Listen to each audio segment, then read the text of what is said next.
If I told you I could predict the future, you'd switch off. But what about if I can show you proof? All my life, I have had dreams that have come true. On April 17, 2025, I had a dream. I was sitting in a single-engine float plane watching as it crash-landed into the sea. I posted about my dream that day on Facebook and YouTube to make sure I had time-stamped proof. I wasn't guessing. I was confident enough to put precognitive front and center as the headline on both my Facebook post and the YouTube thumbnail. Approximately 36 hours later, my dream came true. When a Cessna 182P Skylane, carrying 2 people, suffered engine failure and crash-landed 7 miles off the coast near El Sargento, Baja California. As we were flying along at 1,500 feet, suddenly the engine went absolutely silent. What did I get wrong? It was not a float plane. Everything else matched with my dream. What did I get right? It was daytime. It was a small, single-engined aircraft flying over water that I mistook for a float plane. It crash-landed into the ocean. It rolled or flipped on landing and was left upside down. There was a passenger. Both pilot and passenger survived. I had not recognized the map.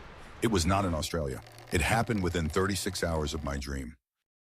As defined in my book, Paranormal 101, Fact versus Fantasy, precognitive dreams are different to normal dreams. A precognitive dream will be vivid, can be emotional, looking through others' eyes, comes out of the blue, shows a future event, and normally wake the dreamer. This is the criteria I've used to define precognitive dreams. In 2019, I posted onto my personal Facebook page about a father swimming in the ocean being attacked by a shark. I even mentioned it was my first ever dream post. This was before the Psychic Skeptic page existed. Posting this was a big step for me. I was taking a risk, telling friends I believed I'd had a precognitive dream. This was because the dream, an impression of a shark attack, had come out of the blue. It was vivid, and it had woken me up. 4 to 5 hours after my dream, a man was killed by a shark in Hawaii. In Hawaii, a California man attacked by a shark while swimming off a beach in Maui. First, 2019, there were 5 fatal shark attacks. I had dreamt of one hours before it happened. The only other dream like this was when on the 11th of January, 2024, I posted about a crocodile attack. The next day, a boy was attacked by a crocodile. However, as you will see, as I did not mark this dream as vivid, it is not included in my overall results. 4 years ago, I decided it was time to test this properly. I began recording all my dreams on Facebook as a permanent, unedited record. Nothing has been changed or deleted. I've also included the one dream I posted on my personal page in 2019. All these dreams have been put into a database. Since 2019, I have had 33 documented dreams, all posted publicly and all time-stamped. On the 7th of October, 2022, for the first time in my life, I had a terrible feeling, which lasted for over a week. I then dreamt of a figure similar to the Grim Reaper standing in my room. I included the bad feeling in my post about my dream because in over 63 years, I'd never experienced anything like this before.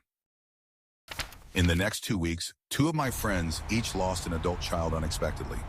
Because I did not label this as vivid or precognitive, it is not counted. We then filter my dreams based on my predetermined criteria. The first criteria is to display only dreams that came out of the blue. This means my number-based dreams are excluded because I was actively trying to dream about lotto numbers. There were 5 of these lotto dreams in total. One of these dreams produced 5 correct numbers and a win of over $800. I also excluded a horse racing dream as I'd watched a show featuring horse racing the day before. This horse I dreamt of ran third. Being an active drone pilot discounts my drone dream, and in regard to my snake dreams, I regularly scoot around a lake where snakes are encountered. This reduces the list to 19 dreams. The second criteria is to display only dreams posted as being either precognitive, real, or vivid. These were claimed before the dreams came true. This leaves 9 dreams. However, the helicopter dream would have been reported about before I had posted my dream. In my dream, the crash was not survivable. Out of respect for the relatives, I did not mention this in my post, because the media still held out hope. The night before, an Australian Army helicopter had crashed. There were no survivors. Because I posted this dream on Facebook after the crash, it will be removed from my results. This leaves 8 precognitive dreams.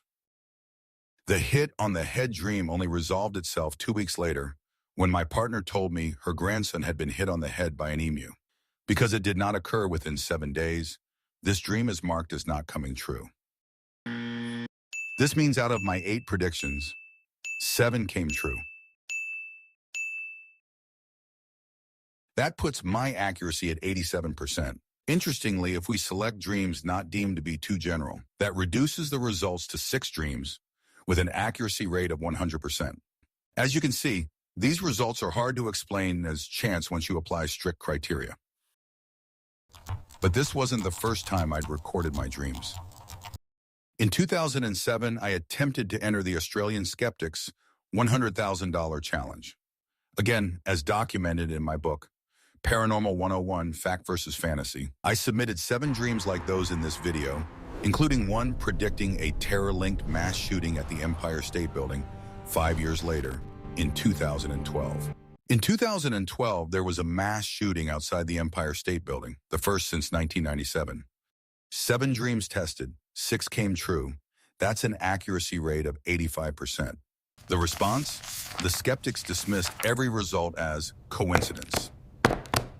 No investigation, no publication, despite their own rules. Yet as I've shown you, across both studies, I have achieved an accuracy rate of over 80%. At some point, coincidence stops being an answer.